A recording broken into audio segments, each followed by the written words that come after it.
sometimes I waver on taking the next step, even when I feel like I know what the next step is, but I get like these waves of doubt.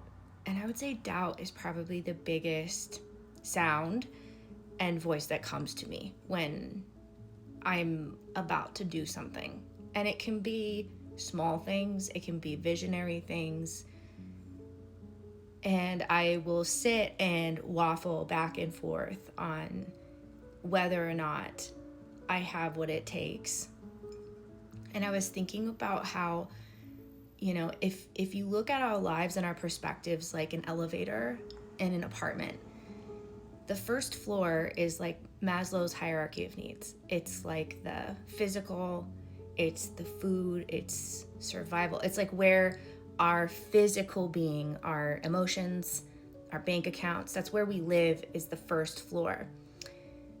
And then I was thinking about how often we get trapped in the first floor when there are way more perspectives that actually pull you away from focusing on those survival places, like what you're going to eat that day, what you're going to wear that day, the biggest inconvenience that happens to you. And now we're all upset because you're on the first floor.